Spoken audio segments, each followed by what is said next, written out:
Guys, wait. I have a secret to share with all of you.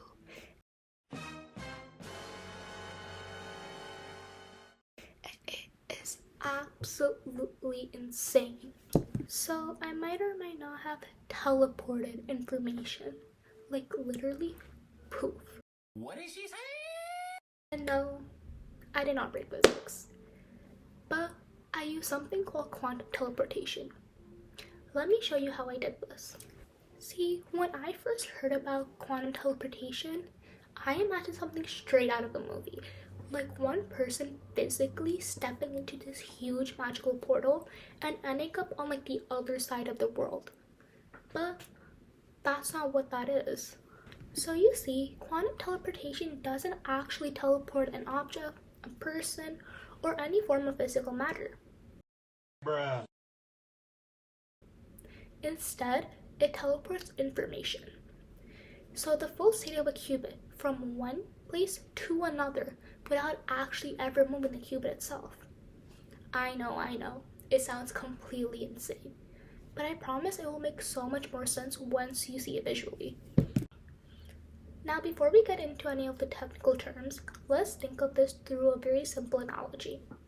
Imagine Alice had a secret smoothie, and Bob, being the greedy person he is, wants the same exact smoothie in his cup. But the catch is that Alice is not allowed to pour any of her smoothie into Bob's cup. So instead, Alice and Bob magically connect their cups in such a way that whatever happens to one cup automatically happens to the other cup. For instance, if Alice stirs her cup, Bob's cup will also automatically be stirred.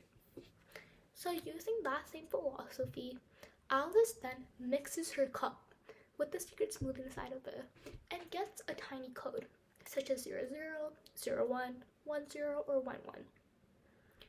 Now, she sends that code over to Bob, and remember, the cups are connected magically. So Bob adjusts his magically linked cup using the code that Alice just sent her, and boom, he gets the secret smoothie that was in Alice's cup, even though nothing was physically moved. That, my friends, is quantum teleportation. The smoothie never moved, but the recipe, the information did.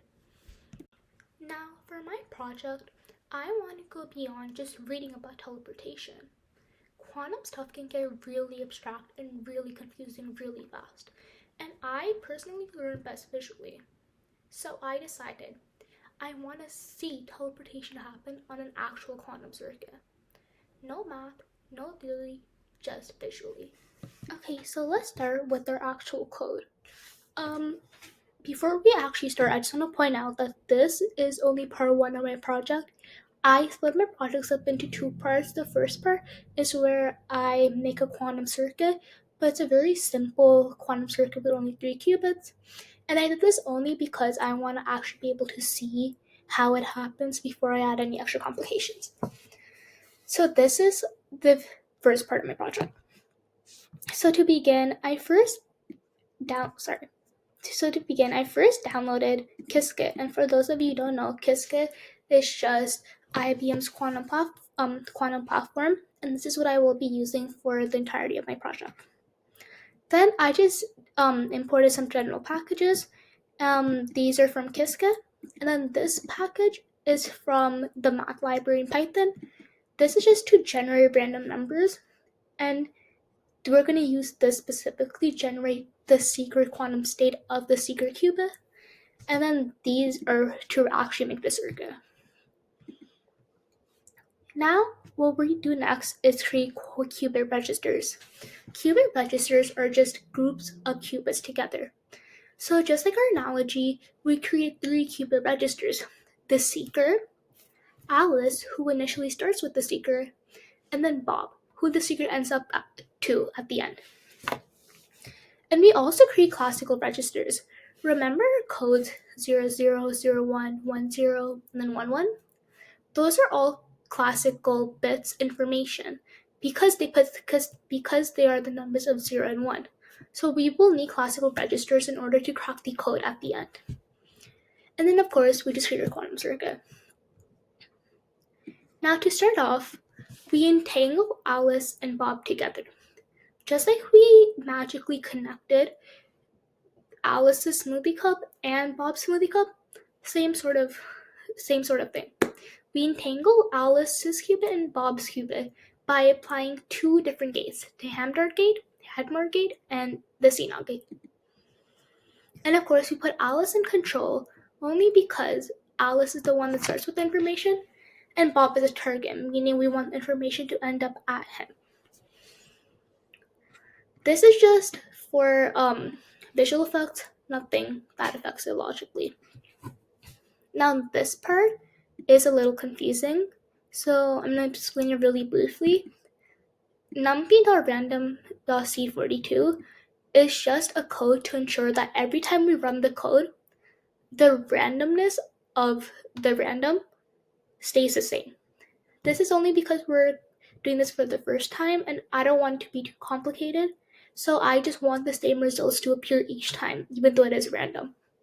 And 42 is just a default number, so yeah. Now over here, theta and Barphy. So if you look at the block sphere, which is essentially how a qubit looks like, you can see two angles, theta and Barphy. Theta essentially tells the qubit how much the qubit is going to lean towards 0 and how much it's going to lean towards 1. That's what theta is used for. It goes from 0 to pi. Barphy, on the other hand, is a little bit more complicated, but it tells the qubit how much to twist in a particular direction. And it goes from 0 to 2 pi. This theta and Barphy together just make the qubit have endless possibilities of the state it's going to be at. So that's all to generate the randomness of the secret qubit state. This is where we actually assign the secret state to the secret qubit. The U gate is a little complicated, and the tutorial that I used told me not to worry about it too much for now. But all we need to know is that all the parameters in the U gate are applied in order to give the secret state to the secret qubit. Now we do something called Bell measurement. Bell measurement is basically when we mix the state of the secret qubit and the state of Alice's qubit in order to get 4 possible codes, like we saw in our analogy, 00, 01, 10, and 11.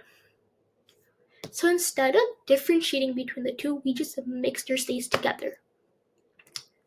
Now we store all of those states within the classical bit registers that we made before. Now there's only 4 possibilities that Bob has to decode, right? Let's just go through each case. If Alice measures 00, that means Bob is already in the correct state. This is the state that Bob has to be at, and this is the state that Bob is at if Alice measures 00. But if Alice measures 01, this is the state that Bob is at currently. Notice how there's a minus sign when there's supposed to be a plus sign? Well, that's what we apply a z-gate. A z-gate essentially just flips the negative one into a positive one. So then we get the same exact result. Now, if Alice measures 10, Bob's qubit is in this position. Notice how 1 and 0 are switched when it's supposed to be 0 and 1? That's why we apply an x-gate, because the x-gate literally just switches the 0 to a 1 and the 1 to a 0. So we get this as our end result. And then our last case, 1, 1, meaning Bob's qubit is at this state.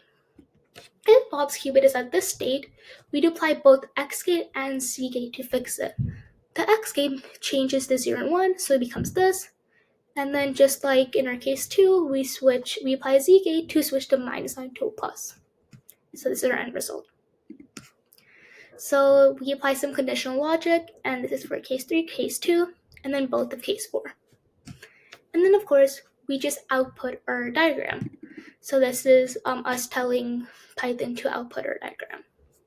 And this is our end result. You can see in this diagram how first we entangle Alice and Bob. We assign a random state to Q, the secret qubit. We then apply Bell measurement by entangling the secret qubit and Alice, and then we measure. And then based on the measurement, Bob gets the state of the secret qubit. Okay, Okay, so now for part 2. Part 2 is literally the same exact thing as part 1. The only difference is that instead of 3 qubits, we work with 13 qubits. This means, or actually we're doing this in order to showcase that teleportation works even if the qubits are really far apart. So the same logic, the same codes, the same everything applies. The only difference is that we use a function called swap. It's over here. We use a function called swap to exchange the state of a qubit from one qubit to another adjacent qubit. You'll see what I mean. So same exact code.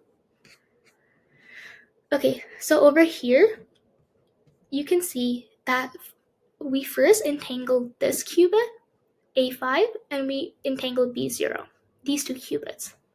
Now after, we use a swap function to literally just pass along the state of each qubit until they reach opposite ends. So the state of Bob reaches B5 and the state of Alice reaches A0. Then again, we apply the same secret state. We use bell measurement, we entangle the secret qubit and Alice, and then again, we measure in order to get the secret state to Bob. Simple, right? And that's it.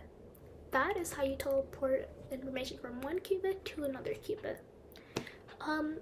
I didn't do this project on my own. I did follow a tutorial from IBM's quantum platform. I will link it below in the description if you guys also want to check it out. But yeah, that's it. Thank you so much for watching. See you next time. Bye.